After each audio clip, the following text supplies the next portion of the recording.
നമസ്കാരം. ശ്യാം പ്രശാന്തൊക്കെ എന്റെ അടുത്ത ഫ്രണ്ട്സ് ആണ്. അപ്പൊ അങ്ങനെയാണ് ഇരിക്കണം. ശ്യാം പ്രശാന്തൊക്കെ എന്റെ അടുത്ത ഫ്രണ്ട്സ് ആണ്. അങ്ങനെയാണ് ഈ ചടങ്ങിലേക്ക് എത്തിപ്പെട്ടത്. എനിക്ക് തോന്നുന്നു പറഞ്ഞ പോലെ അരിക്കൊമ്പന്റെ കഥ പറഞ്ഞ സിനിമയാണെന്ന് ശ്യാം പറഞ്ഞു. അത് വളരെ യുണീക്കായ കൺസെപ്റ്റ് ആണ്. പിന്നെ ആ ഒരു ഇൻസിഡന്റ് ആയ സമയത്ത് നമ്മളൊക്കെ വളരെയധികം ഫോളോ അപ്പ് ചെയ്തൊരു കാര്യമാണ്. പക്ഷെ അത് അവിടെ വിട്ടുകളയാതെ അത് കണ്ടിന്യൂ ചെയ്ത് സിനിമയാക്കി നമ്മളൊക്കെ എത്തിയാൻ ശ്രമിക്കുന്ന ഒരു വളരെ വലിയ ശ്രമം തന്നെയാണ്. അപ്പൊ എല്ലാ ക്രൂവിനും, എല്ലാ ആർട്ടിസ്റ്റുകൾക്കും, പ്രൊഡ്യൂസറിനും ബാക്കി എല്ലാ ആർട്ടിസ്റ്റിനും എന്റെ എല്ലാ ആശംസയും നേരുന്നു. സിനിമ ഒരു വലിയ വിജയമായി തീരട്ടെ. പ്രശാന്തിന്റെ അടുത്ത സുഹൃത്താണ്. ഒരുപാട് മൂവീസ് ഇനിയും പുള്ളിക്ക് അപ്കമിങ് ഉണ്ട്, ശ്യാമിനും ഉണ്ട്. അപ്പൊ അത് നല്ലൊരു തുടക്കമായി മാറട്ടെ. ഇനി അടുത്ത മൂവീസ് ഒക്കെ വളരെ സക്സസ്ഫുൾ ആയി മാറട്ടെ. അപ്പൊ എല്ലാ ആശംസകളും, സിനിമയ്ക്ക് എല്ലാ ആശംസകളും. Thank you so much. ഹേമന്തേട്ടൻ പറഞ്ഞ പോലെ അരിക്കൊമ്പന്റെ കഥ പറയുന്ന ചിത്രമാണ് കന്നാമൂല. ഇതിൻ്റെ അകത്ത് 3 ഗാനങ്ങളാണുള്ളത്. ഞാൻ ആദ്യമായിട്ട് എഴുതിയ വരികളാണ് ഇതിൽ പ്രശാന്ത് മ്യൂസിക് ചെയ്തിരിക്കുന്നത്. വിനീതേട്ടൻ പാടിയിരിക്കുന്ന ഇന്ന് 6 മണിക്ക് പാട്ട് റിലീസാണ് ഒരെണ്ണം. പിന്നെ പല്ലവി, കവിതാശ്രീ അവരൊക്കെ ചേർന്ന്, പി ജയചന്ദ്രൻ സാറ് അവരൊക്കെ ചേർന്നിട്ടാണ് ബാക്കി ഗാനങ്ങൾ പാടിയിരിക്കുന്നത്. ഇത് വനങ്ങളെ സംരക്ഷിക്കുക, പച്ചപ്പിനെ നിലനിർത്തുക, ഇതാണ് ഇതിന്റെ കൺസെപ്റ്റ്. അങ്ങനെ പോകുന്ന ഒരു ചിത്രമാണ്. മ്യൂസിക്കിനെ പറ്റി പ്രശാന്ത് ബാക്കി.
ഒരുപാട് സന്തോഷം. കാരണം വളരെ ഡിഫറെൻ്റ് ആയിട്ടുള്ള ഒരു പാട്ടുകളാണ് ഈ മൂവിയിൽ ഉള്ളത്. അതുകൊണ്ട് തന്നെ ഹേമന്തേട്ടാ, താങ്ക് യു ഫോർ കമ്മിങ്.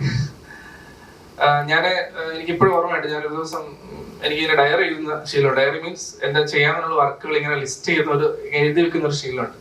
അങ്ങനെ എഴുതിക്കൊണ്ടിരുന്ന സമയത്ത് ശ്യാമേട്ടൻ വിളിച്ചിട്ട് പറഞ്ഞു, നമുക്കൊരു വെറൈറ്റി സാധനം ചെയ്യണം, നോർമലി ചെയ്യുന്ന പോലെ അല്ല, ഇത് വന്നിട്ട് ഒരു ഡിഫറെന്റ് സബ്ജക്റ്റ് ആണെന്ന് പറഞ്ഞു. അപ്പം ഞാൻ എന്തോ ഡിഫറെന്റ് ആണെന്ന് വെച്ച് ഇങ്ങനെ നോക്കിയപ്പോൾ എന്നോട് പറയുന്നില്ല, അത് അരിക്കൊമ്പന്റെ സംഭവമാണ്, നമുക്കത് ചെയ്യണം. അങ്ങനെ പുള്ളി എന്നോട് കുറച്ച് കാര്യങ്ങൾ പറഞ്ഞു. അതെല്ലാം പുള്ളി സിനിമയിൽ ചെയ്തിട്ടുണ്ട്. അപ്പോൾ അതിൽ പാട്ടുകളിലോട്ട് വരാം. പാട്ടുകളെല്ലാം എഴുതിക്കുന്ന ശ്യാമേട്ടൻ തന്നെയാണ്. വളരെ രസമായിട്ട് പുള്ളി എഴുതിയിട്ടുണ്ട്. ഇതില് ഒരു ട്രാവൽ സോങ്, പിന്നെ ഒരു കാടുകളെ പറ്റിയിട്ടുള്ള ഒരു പാട്ട്, പിന്നെ ഒരു ടൈറ്റിൽ, ഇങ്ങനെ 3 പാട്ടാണുള്ളത്. പിന്നെ എനിക്കെപ്പോഴും ഫേവറേറ്റ് ആയിട്ടുള്ള വിനീതേട്ടനാണ് ഒരു പാട്ട്. പിന്നെ എനിക്ക് ഏറ്റവും സന്തോഷം എന്ന് വെച്ചാല് ജയചന്ദ്ര സാറായിട്ട് വർക്ക് ചെയ്യാൻ പറ്റി. അത് ഒത്തിരി സിംഗേഴ്സായിട്ട് വർക്ക് ചെയ്തിട്ടുണ്ടെങ്കിലും സാറുമായിട്ടുള്ള ഫസ്റ്റ് എക്സ്പീരിയൻസ് ആണ് അത് എനിക്ക് ഒരു ലെജൻഡ് ആയിട്ടുള്ള സാറിനോട് വർക്ക് ചെയ്യാൻ പറ്റിയതിൽ ഭയങ്കര ഒരു ഫീൽ ഉണ്ട്. സാറിനോടൊപ്പം ആ പാട്ട് പാടിക്കുന്നത് കവിത ചേച്ചിയാണ്. രണ്ടുപേരും ചേർന്ന് നല്ലൊരു കോംബോ ആയിട്ട് ആ പാട്ടും വന്നിട്ടുണ്ട്. പിന്നെ ഒരു ടൈറ്റിൽ ട്രാക്ക് ആണുള്ളത്, അത് പാടിക്കുന്നത് രേഷ്മ എന്ന് പറഞ്ഞിട്ട് ഒരു പുതിയ ആളാണ്. പക്ഷെ വളരെ ടാലന്റ് ആയിട്ടുള്ള, രണ്ടുപേരും വളരെ ടാലന്റ് ആയിട്ടുള്ള സിംഗേഴ്സ് ആണ്. അപ്പൊ പൊതുവെ എനിക്ക് പറ്റുന്ന രീതിയിൽ മാക്സിമം ഞാൻ പാട്ടുകൾ ഭംഗിയാക്കിയിട്ടുണ്ടെന്നാണ് വിശ്വാസം. ഇന്ന് വൈകിട്ട് ഫസ്റ്റ് സോങ് റിലീസ് ആവുന്നുണ്ട്. അപ്പൊ നിങ്ങളുടെ എല്ലാവരുടെയും സപ്പോർട്ട് ഉണ്ടാവണം, പടത്തിനുണ്ടാവണം. അതുപോലെ പാട്ടുകൾ റിലീസ് ചെയ്യുമ്പോൾ നിങ്ങൾ കാണുകയും അഭിപ്രായം പറയുകയും സത്യസന്ധമായ റിവ്യൂസ് അറിയിക്കുകയും വേണം. പിന്നെ എന്നെ സിനിമയിലേക്ക് ക്ഷണിച്ച ഇതിന്റെ പ്രൊഡ്യൂസർ ഷിബു ചേട്ടൻ, ശ്യാമേട്ടൻ, ഇതിന്റെ ഫുൾ കാസ്റ്റ് ആൻഡ് ക്രൂ, എല്ലാവരും സപ്പോർട്ട് ചെയ്ത എല്ലാവരും, എല്ലാവർക്കും സ്പെഷ്യൽ താങ്ക് യു. ഇവിടെ വന്ന എൻ്റെ പ്രിയപ്പെട്ട എൻ്റെ സുഹൃത്തുക്കള്, എൻ്റെ വൈഫ്, എൻ്റെ അളിയൻ, എൻ്റെ ഫ്രണ്ട്സ് ശ്രീജിത്ത്, അങ്ങനെ ഒരുപാട്, അതിനുപരി ഒരുപാട് മീഡിയ ഫ്രണ്ട്സ്, എല്ലാവരോടും എൻ്റെ സ്പെഷ്യൽ ഒരുപാട് നന്ദി. Thank you. ഇതില് എനിക്ക് എൻകറേജ്മെന്റും സപ്പോർട്ടും തന്ന പ്രശാന്തിനും ശ്യാമംഗലത്തിനും ഇതിന്റെ പിന്നണിയിൽ പ്രവർത്തിച്ച എല്ലാവർക്കും എൻ്റെ നന്ദി അറിയിക്കുന്നു. എനിക്ക് വളരെ വലിയൊരു ചാൻസാണ് എനിക്കിപ്പം പ്രശാന്ത് എനിക്ക് തന്നത്. പ്രശാന്തിന്റെ സംഗീതത്തിനെ കുറിച്ച് പറയുകയാണെങ്കിൽ ഭയങ്കര ഭാവഗായകനെ കൊണ്ട് പാടിപ്പിച്ച പാട്ടിന് ഉള്ളിൽ തന്നെ ഉണ്ട് ഭാവം. അപ്പൊ നല്ല ഒരു പിന്നെ എഴുത്തുകാരന്റെ കാര്യം പറയുകയാണെങ്കിൽ ശ്യാമംഗലത്തിന്റെ വരികളും വളരെ നല്ല വരികളായിരുന്നു. അതിന് ഒരു ചെറിയൊരു തലോടൽ പോലെയാണ് പ്രശാന്തിന്റെ സംഗീതം. പക്ഷെ വളരെ മനോഹരമായ ഒരു ഗാനമാണ് എനിക്ക് തന്നത്. ഒരു ട്രാവൽ സോങ് ആയിരുന്നു. എല്ലാവർക്കും എൻ്റെ നന്ദി. പിന്നെ ഏറ്റവും എടുത്ത് പറയാനുള്ളത് ജയചന്ദ്രൻ സാറിന്റെ ഒരു ഡ്യൂറ്റ് ആയിരുന്നു എനിക്ക്. അപ്പം സാറിന്റെ കൂടെ ഒരു ഡ്യൂറ്റ് പാടുക എന്ന് വെച്ചാൽ എൻ്റെ ജീവിതത്തിലൊരു വലിയ കാര്യമാണ്. എല്ലാവർക്കും സപ്പോർട്ടിന് വളരെ നന്ദി. Thank you. Thank you. നമസ്കാരം. ഇത് ആദ്യത്തെ സിനിമയാണ്, ഇങ്ങനെ ഒരു അനുഭവം ഇത് ആദ്യമായിട്ടാണ്. അപ്പൊ എങ്ങനെ സംസാരിച്ച് തുടങ്ങേണ്ടത്, എവിടെ നിർത്തണം, അങ്ങനെയുള്ള കാര്യങ്ങളൊന്നും കൃത്യമായിട്ട് അറിയില്ല. അപ്പൊ സിനിമ കിട്ടിയിരിക്കുന്ന വലിയൊരു അവസരമാണ്. മാണിക്യൻ എന്നൊരു കഥാപാത്രമാണ് ഞാൻ ചെയ്യുന്നത്. അപ്പൊ അത്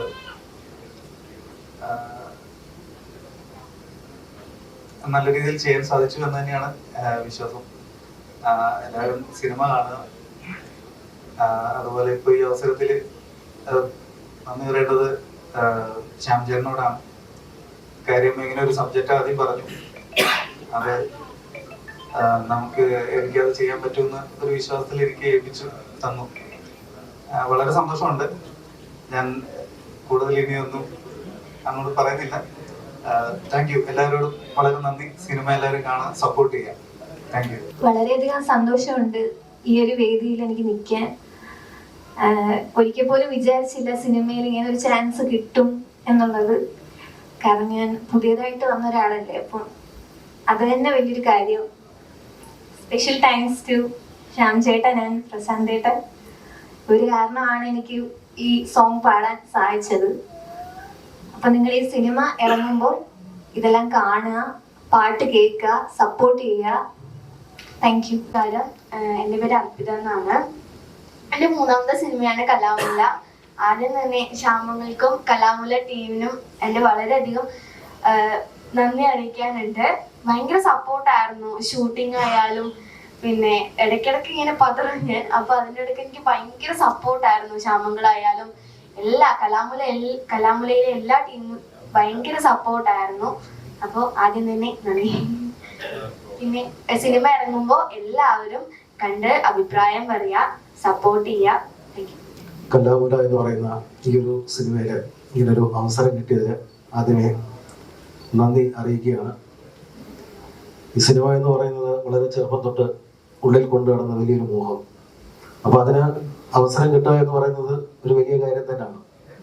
കാരണം ഞാൻ മനസ്സിലാക്കിയിടത്തോളം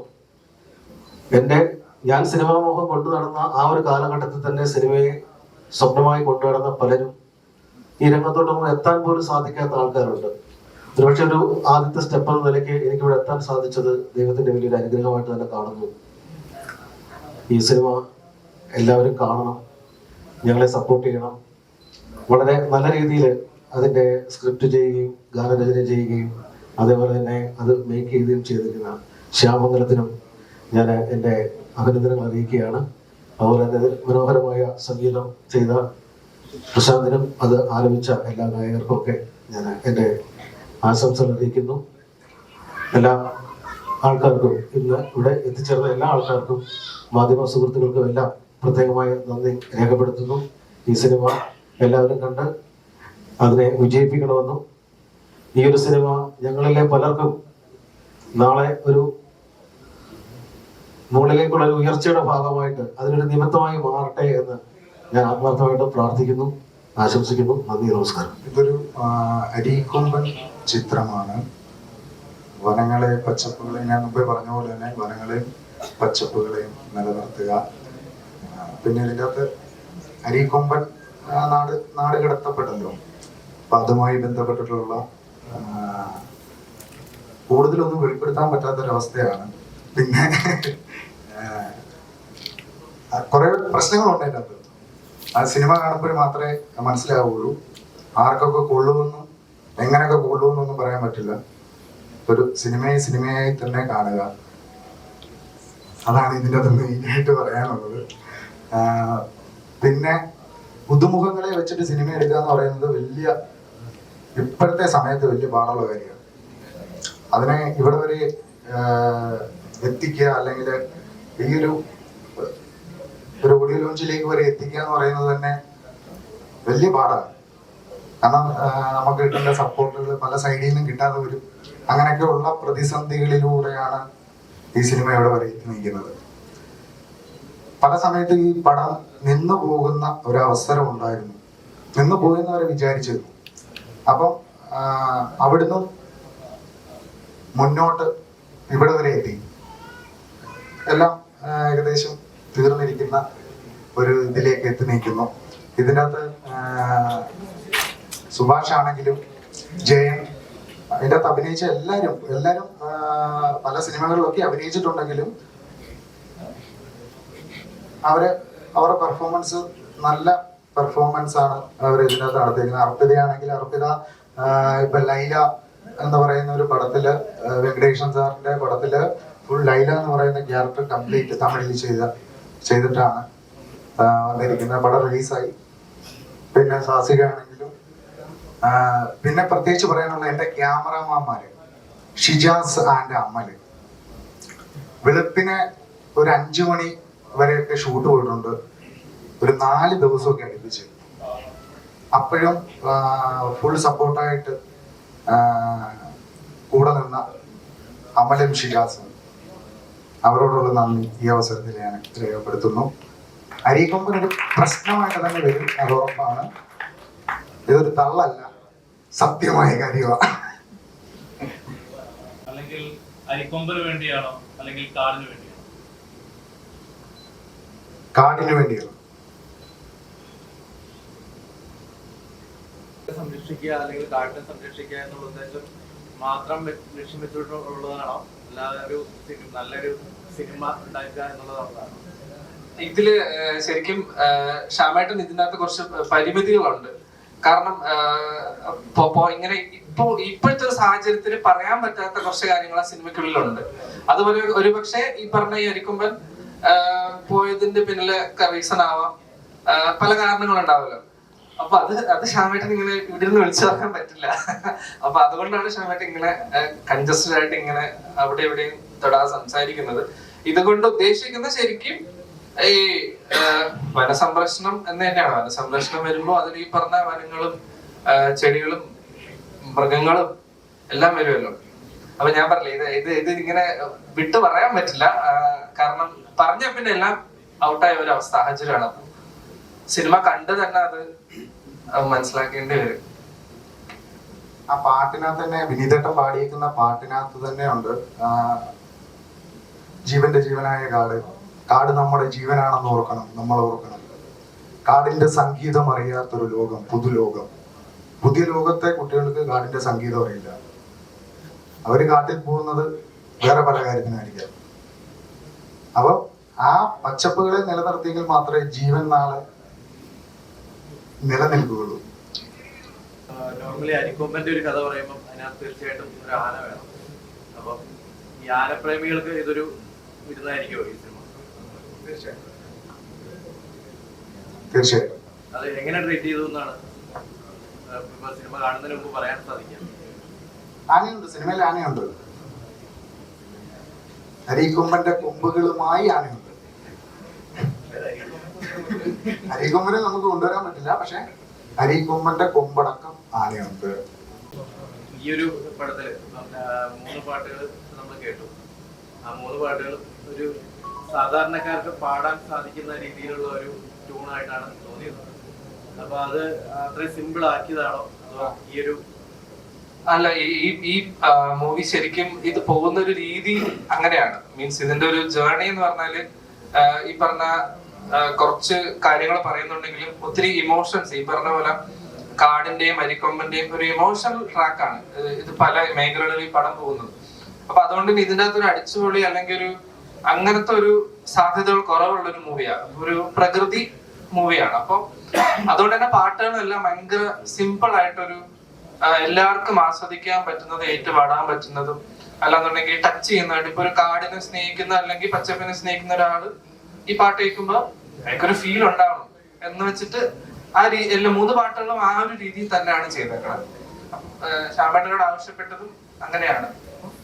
ആ ഒരു ഡിഫറൻസ് പാട്ടുകളില്ല, ഭയങ്കരമായ ചേഞ്ചുകളൊന്നുമില്ല. 3 പാട്ടും ഓൾമോസ്റ്റ് സെയിം ജേർണിയാണ്. സംവിധായകനോട് ഇതില് കാസ്റ്റ് ചെയ്തിരിക്കുന്നത് മിക്കവരും പുതുമുഖങ്ങളാണല്ലോ. അപ്പൊ ഈ മെയിൻ സ്ട്രീമില് ഇപ്പം സ്റ്റാർ പദവിയുള്ള ആൾക്കാരെ സമീപിച്ചിട്ട് കിട്ടാത്തത് കൊണ്ടാണോ പുതുമുഖങ്ങളെ ഫുള്ളായിട്ട് തന്നെ? ഒരിക്കലുമല്ല. ഈ സിനിമ ഇങ്ങനെ പോകണമെന്ന് തീരുമാനിച്ചതാണ്, അങ്ങനെ കാസ്റ്റ് ചെയ്തത്. അരിക്കൊമ്പൻ വിഷയം ഒരുപാട് ചർച്ച ചെയ്യപ്പെട്ട ഒന്നാണ്, അതുപോലെ ഇപ്പോഴും ചർച്ച ചെയ്തുകൊണ്ടിരിക്കുന്ന ഒന്നാണ്. അതുപോലൊരു വിഷയത്തെ കുറിച്ച് ഒരു സിനിമ ചെയ്യുമ്പോൾ എത്രത്തോളം അതിനകത്ത് വെല്ലുവിളികൾ ഉണ്ടാകും? ഒരുപാട് വെല്ലുവിളികൾ ഉണ്ടാകാം. അതിലേക്ക് ഫസ്റ്റ് സ്റ്റെപ്പ് ഇന്ന് കടന്നതേ ഉള്ളൂ, ഇനി അങ്ങോട്ട് കടക്കാൻ പോകുന്നു.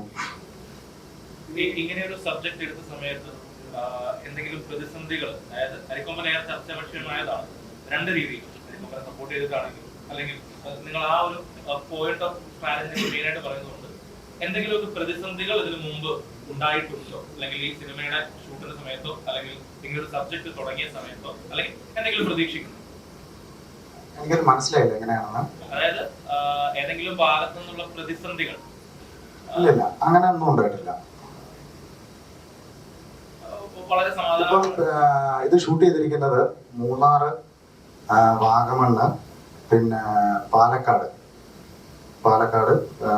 തലക്കോട് എന്ന് പറയുന്ന സ്ഥലത്ത്, ചൊട്ടാനിക്കരിക്കപ്പുറം. അവിടെയാണ് നമ്മൾ സെറ്റ് ഇട്ടിരിക്കുന്നത്. ഈ കുടില് കാര്യങ്ങൾ അങ്ങനെയുള്ളതെല്ലാം സെറ്റ് ഇട്ടിരിക്കുന്നത് ഇവിടെയാണ്. അവിടെയാണ് ബാക്കി ആ പോലീസ് സ്റ്റേഷൻ ആണെങ്കിലും പിന്നെ കല്ലാമുല റേഞ്ച് ഓഫീസ് ആണെങ്കിലും എല്ലാം സെറ്റ് ഇട്ടേക്കാറ്. അങ്ങനെയാണ് അവിടെ ഷൂട്ട് ചെയ്തിരിക്കുന്നത്. അപ്പൊ അത് അവിടെ വേറൊരു പ്രതിസന്ധി ഉണ്ടാകാൻ പുറത്തുനിന്ന് ഒരാൾ കയറി വരുന്ന സ്ഥലമൊന്നുമല്ല, അങ്ങനെ ഒരു ഏരിയ നോക്കിയിട്ടാണ് ഷൂട്ട് ചെയ്തിരിക്കുന്നത്. ഇങ്ങനെയൊരു സെൻസേഷണൽ ആയ സബ്ജക്റ്റ് ആണ്, ഇനി എന്തെങ്കിലും ഒക്കെ പ്രതീക്ഷിക്കുന്നുണ്ടോ വരാൻ സാധ്യത? എന്ത് വന്നാലും നേരിട്ടല്ലേ പറ്റുള്ളൂ, ഇവിടെ വരെ എത്തിയില്ലേ. എന്തുകൊണ്ടാണ് ഇങ്ങനെ ഒരു സബ്ജക്ട് ചൂസ് ചെയ്യാനുള്ള കാരണം? ഞാനൊരു വനമേഖലയിൽ ജനിച്ചു വളർന്നവനാണ്, പത്തനംതിട്ട. അപ്പോൾ ഞാൻ കുട്ടിക്കാലം തൊട്ട് കണ്ടു വളർന്നത് ഈ ആനയെ പിന്നെ ആനക്കൂട്ടിലേക്ക് കുഴിയിൽ വീണ ആനകളെ കൊണ്ടുവരുന്നതും അവിടുത്തെ പൂരം ഉത്സവത്തിന് കണ്ട എഴുന്നള്ളത്തും അതൊക്കെയാണ് ചിലപ്പോൾ ഈ പച്ചപ്പിനോടും കാടിനോടും ഒക്കെ ഇഷ്ടം തോന്നാനുള്ള കാരണമാക്കി മാറ്റിയത്. ഇന്നത്തെ ഒരു പ്രധാന ഒരു വാർത്ത ഉണ്ടായിരുന്നു, പകല് ഏതൊരു സ്ഥലത്ത് കൃത്യമായിട്ട് ഓർമ്മയില്ല, വാർത്തയിലൊക്കെ വളരെ വ്യക്തമായിട്ട് പുലി പകൽ സമയത്ത് വരെ കടുവ പുറത്തിറങ്ങി കാടിൽ നിന്ന് പുറത്തിറങ്ങി വീണ്ടും കണ്ടിട്ടുണ്ടായിരുന്നു സോഷ്യൽ മീഡിയയിലൊക്കെ ഭയങ്കര ഇതായിരുന്നു. അതേപോലെ തന്നെ ആനകൾ പുറത്തിറങ്ങുന്നു, റോഡിലൂടെ പോകുമ്പോൾ ആന സലാം പറഞ്ഞു പോകുന്നു, അങ്ങനെയുള്ള വാർത്തകൾ. അതേപോലെ നാട്ടിൽ വരെ, അതായത് നമ്മൾ കാടിന്റെ അടുത്ത് ആയിരുന്ന വന്യജീവികൾ നാട്ടിൽ വരെ എത്തി. അപ്പൊ ഇതും ഈ സിനിമയുമായിട്ട് എന്തെങ്കിലുമൊക്കെ പ്രതിപാദിക്കുന്നുണ്ടോ ഇന്നത്തെ ഒരു സാഹചര്യത്തെ? തീർച്ചയായിട്ടും ഉണ്ടാകാം. കാരണം ഒരു 15 വർഷം അല്ലെങ്കിൽ 20 വർഷം മുമ്പ് പുറകോട്ട് ചിന്തിച്ചു കഴിഞ്ഞാൽ ഇങ്ങനൊരു സംഭവം ഒന്നും ഉണ്ടാവില്ല. ആനയോ അല്ലെങ്കിൽ പുലിയോ ഒന്നും ഇറങ്ങി അങ്ങനെ കൂടുതലായി വന്നതൊന്നും കേട്ടിട്ടില്ല, വാർത്തയിലൊന്നും കണ്ടിട്ടില്ല. ഈ അടുത്തോടൊക്കെയാണ് അടുപ്പിച്ചിറങ്ങുന്നതും ഇത്രയും പ്രശ്നങ്ങൾ ഉണ്ടാകുന്നതും. അത് വനത്തിലുണ്ടാകുന്ന വനങ്ങൾ കയ്യേറുന്നതും മരങ്ങൾ മുറിച്ചു മാറ്റുന്നതുമായി ബന്ധപ്പെട്ട് നടക്കുന്ന കാര്യങ്ങളാണ്. തീർച്ചയായിട്ടും ഉണ്ട്. മനുഷ്യന്റെ കടന്നുകയറ്റമാണ് ഈ മനുഷ്യ മേഖലയിലേക്ക് മൃഗങ്ങളുടെ കടന്നുകയറ്റത്തിനുള്ള സാധ്യത കൊടുക്കുന്നത്, അല്ലെ? അതേപോലെ എന്താ പറയാനുള്ളത്?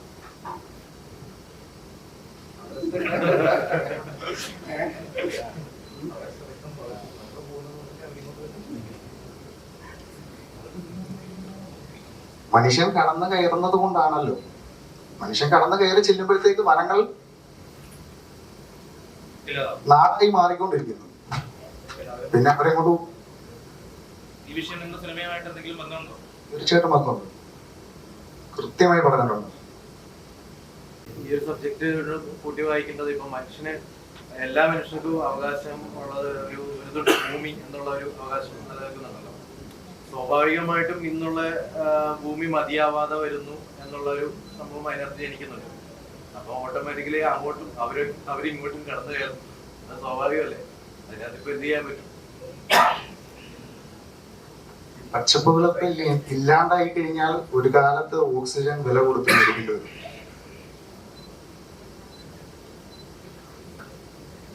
അല്ല, ഇപ്പോഴത്തെ കാലത്ത് എന്റെ ചിന്തയാണ് ഞാൻ പറഞ്ഞത്. എല്ലാവരും അങ്ങനെ ചിന്തിക്കണമെന്നില്ല. ഇപ്പൊ ഡൽഹിയിൽ തന്നെ ഡീസൽ വണ്ടിയൊക്കെ നിരോധിച്ചു, ഓക്സിജന്റെ പ്രശ്നങ്ങൾ തുടങ്ങി, പൊല്യൂഷന്റെ പ്രശ്നങ്ങളായി. അപ്പൊ അതൊരു പ്രശ്നം തന്നെയാണ്. പുതുമുഖങ്ങളുടെ അഭിനയത്തെ കുറിച്ച് താങ്കൾക്ക് ഇപ്പം ഷൂട്ടിംഗ് സമയത്ത് അവര് പരിചയസമ്പന്നരല്ലാത്തത് കൊണ്ടുള്ള ബുദ്ധിമുട്ടുകൾ എന്തെങ്കിലും ഉണ്ടായിരുന്നോ?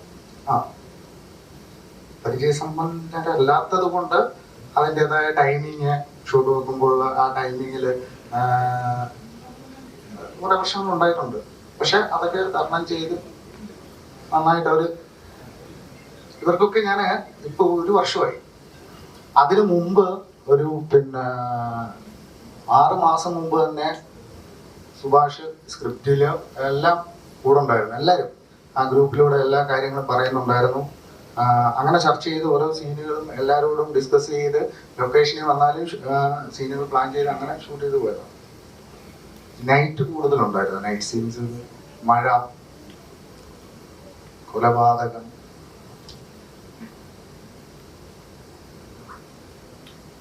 വയനാട്ടിലെ ഈ കാട്ടാനാക്രമണത്തെ തുടർന്ന് ആളുകൾ മരിക്കുന്നതായിട്ട് ബന്ധപ്പെട്ടുള്ള വയനാട്ടിലെ ഒരു വൈകാരികമായ പ്രശ്നം, ജനം തെരുവിൽ ഇറങ്ങുന്ന ഒരു അവസ്ഥയൊക്കെ ഉണ്ടായിട്ടുണ്ടായിരുന്നു. പോരാത്തതിനിപ്പം ലോക്സഭാ ഇലക്ഷന്റെ ചൂടിൽ ഡേറ്റ് അടക്കം വന്നിട്ടുണ്ട്. അപ്പൊ ഇലക്ഷനിലെ ഒരു ചർച്ചാ വിഷയമായിട്ട് ഒരു വയനാട്ടിലൊക്കെ അല്ലെങ്കിൽ വനമേഖലയിലൊക്കെ ഒരു പൊളിറ്റിക്കൽ ചർച്ചയായിട്ട് മാറാൻ ഈ സിനിമ കഴിയുമായിരിക്കും. അങ്ങനെ വരുമായിരിക്കും. ഇതിനെപ്പറ്റി ഞാനിപ്പോ ഒന്നും പറയുന്നില്ല. എന്താണ് തിയേറ്ററിലേക്ക് ഈ ഒരു സിനിമ എത്തുക? നമ്മള് അടുത്ത മാസമാണ് പ്ലാൻ ചെയ്തിരിക്കുന്നത്. ഇനിയൊരു 2-3 പാർട്സുകൾ ഷൂട്ട് ചെയ്യാനുണ്ട്. അത് മാത്രമേ ഉള്ളൂ, എല്ലാം കഴിഞ്ഞിരിക്കുകയാണ്. ഈ ബാക്കിൽ പോസ്റ്ററിൽ ബാക്കി എല്ലാവരുടെയും ഫോട്ടോ ഉണ്ട്. ഒരു അരിക്കൊമ്പന്റെ കഥ എന്ന് വെച്ചിട്ടുണ്ട്. ലോഞ്ചില് കാണിച്ചിട്ടുണ്ട് ആനെ. ഒഴിവാക്കി അല്ല, ഇതിനകത്ത് ആന വെച്ചിട്ടില്ല.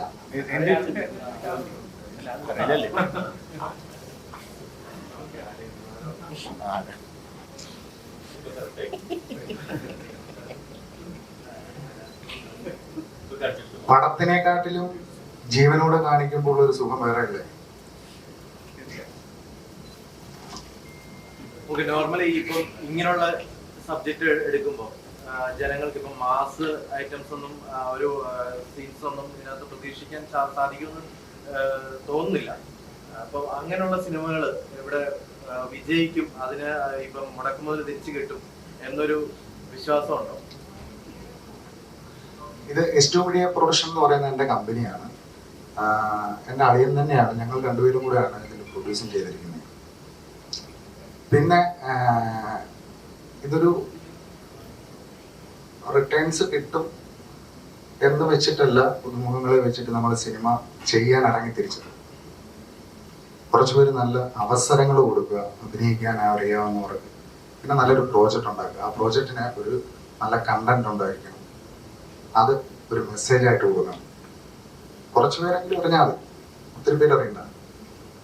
അത്രമാത്രമേ ഇതിൻ്റെ അത് കരുതിയിട്ടുള്ളൂ.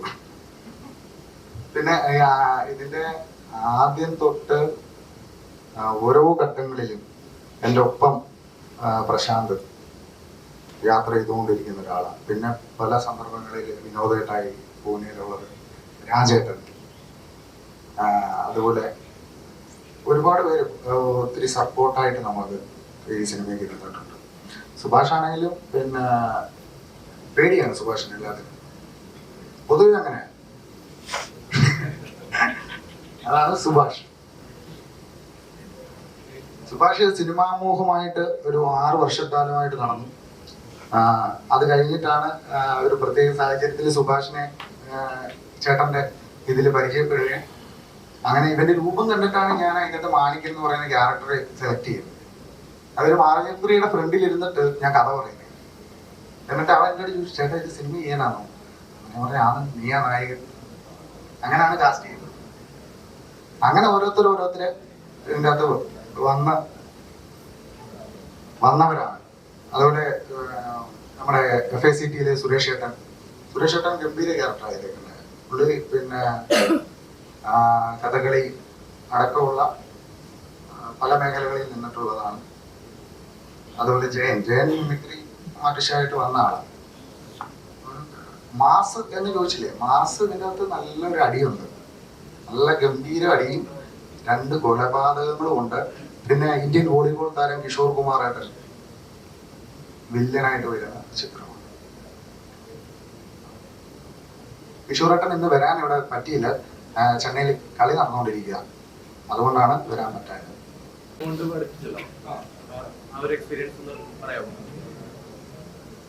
വിനീതേട്ടൻ ഞാൻ 10ാമത് റെക്കോർഡ് ചെയ്ത പാട്ടായിരുന്നു. ഇപ്പം നാളെ എനിക്ക് വിനീതേട്ടന്റെ റെക്കോർഡിംഗ് ഉണ്ട് ചെന്നൈയിൽ. നാളെ ഞാൻ റെക്കോർഡ് ചെയ്യുന്നത് വിനീതേട്ടന്റെ 14ാമത്തെ പാട്ടാണ്. അതിൽ എനിക്കൊരു 3 സോങ് ഇപ്പൊ ഇറങ്ങിയിട്ടുള്ളൂ, ബാക്കി 11 ഇനി റിലീസിനുണ്ട്. അപ്പൊ എനിക്ക് ഏറ്റവും കംഫർട്ടായിട്ട് ഞാൻ എപ്പോഴും ഞാൻ ഒരു ഗായകന് വേണ്ടി ഏറ്റവും കൂടുതൽ സമയം വെയിറ്റ് ചെയ്ത് റെക്കോർഡ് ചെയ്യുന്ന ഒരു സിംഗറാണ് വിനീത് ശ്രീനിവാസൻ. കാരണം അത് നമ്മൾ ആ വെയിറ്റ് ചെയ്ത അതിന്റെ ഒരു റിസൾട്ട് ആ പാട്ടിന് കിട്ടും. അപ്പൊ അത് എനിക്ക് എപ്പോഴും ഞാൻ ഏറ്റവും സമയം എനിക്ക് തോന്നുന്നു 2-3 മാസമൊക്കെ പുള്ളിക്കിட்ட തിരക്കറിയാലോ. ഇപ്പം പിന്നെ വർഷങ്ങൾക്ക് ശേഷം നടക്കുന്നതുകൊണ്ട് മൊത്തത്തിൽ തിരക്കാണ്. എങ്കിലും നാളെ എനിക്ക് റെക്കോർഡ് ചെയ്യുന്നുണ്ട്. ഒരു എനിക്ക് ഭയങ്കര ഇഷ്ടം എപ്പോഴും റെക്കോർഡ് ചെയ്യാൻ. നമ്മൾ ഏത് സാധനം പുള്ളിക്ക് വേണ്ടി ചെയ്താലും നമ്മൾ ഉദ്ദേശിക്കുന്നതിന്റെയും അപ്പുറത്തോട്ട് അത് പാടി നമ്മളെ വേറെ മൂഡിലോട്ട് കൊണ്ടുപോകുന്ന ആളാണ് പുള്ളി. അത് എനിക്ക് എപ്പോഴും ഞാൻ ഏറ്റവും കൂടുതൽ കംഫർട്ടായിട്ട് റെക്കോർഡ് ചെയ്യുന്ന ഒരു സിംഗറാണ് വിനീത് ശ്രീനിവാസൻ. ഇതിലൊരു 3 പാട്ടുള്ള, ഒന്ന് വിനീതേട്ടന്റെ സോളോ, പിന്നെ ഉള്ള 2 പാട്ട് ഒന്ന് P ജയചന്ദ്ര സാറും കവിത ചേച്ചിയും പാടി. അപ്പൊ കവിത ചേച്ചി ഇതിനു മുന്നേ എന്റെ ഒരു മൂവി അല്ലാത്തൊരു മ്യൂസിക് വീഡിയോയിൽ പാടിയിട്ടുണ്ട്. അപ്പൊ അങ്ങനെയാണ് ഞങ്ങൾ ഈ പാട്ട് വന്ന സമയത്ത് P ജയചന്ദ്ര സാറിനോട് ഒരു ഡിഫറെന്റ് വോയിസ് നോക്കാന്ന് വെച്ചിട്ട് അങ്ങനെയാണ് ചേച്ചി ഒരു സജഷൻ വന്നത്. പക്ഷെ അത് നന്നായിട്ട് വന്നിട്ടുണ്ട് ആ പാട്ട്. അത് റിലീസാകുമ്പോൾ നിങ്ങൾ കേട്ടിട്ട് ഒപ്പീനിയൻ പറയും. അതുപോലെ തന്നെ പല്ലവി നല്ല ഒരു ഗായികയാണ്. ഇനി അപ്കമിങ് ആയിട്ട് ഒരുപാട് പ്രോജക്ട്സ് കിട്ടട്ടെ 2 പേർക്ക്. ആ പാട്ട് പോകുന്നത് ഒരേ കാട് ഫുള്ള് കാണിച്ചുകൊണ്ടിരുന്നിട്ട് പെട്ടെന്ന് നാട്ടിൻപുറത്തേക്ക് വരിക. 4 സുഹൃത്തുക്കള് ഒരു ബർത്ത്ഡേ ആഘോഷിക്കാൻ വേണ്ടി കാട്ടിലേക്ക് പോകും. അവിടെയാണ് ആ സോങ് ഓപ്പണാണ്. അതിന്റെ P ജയചന്ദ്രൻ സാറിന്റെ സോങ്. അതിൻ്റെ അത്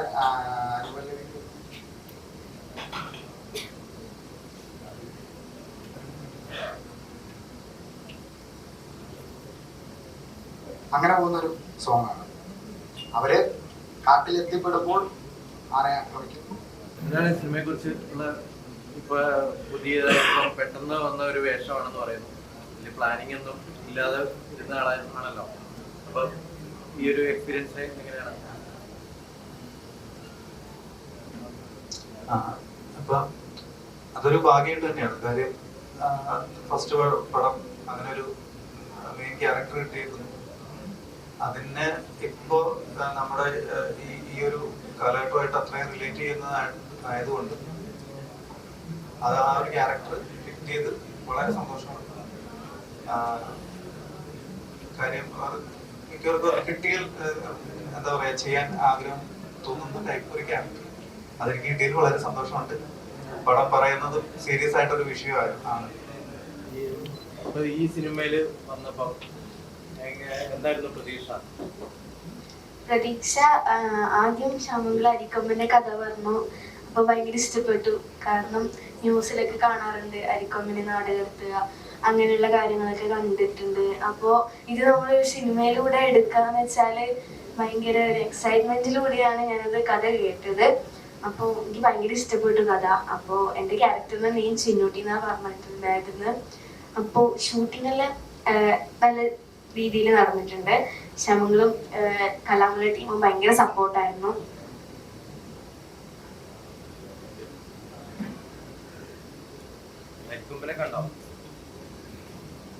അരിക്കൊമ്പനോ?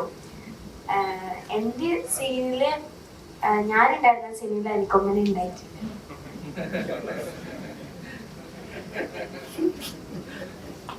എൻ്റെ ജീവിതത്തിലെ ഏറ്റവും വലിയൊരു ഭാഗ്യമായിട്ടാണ് എനിക്കത് ഫീൽ ആവുന്നത്.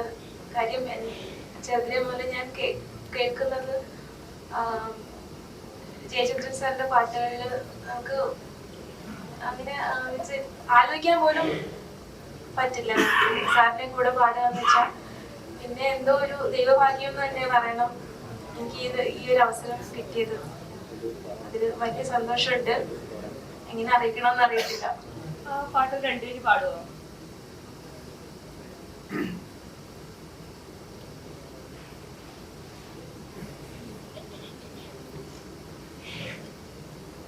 പാട്ടുപാടി കൂട്ടുകൂടി കാട് തേടി പോകാം, കൂടുവിട്ട് കൂടുമാറി ആഘോഷമാക്കാൻ.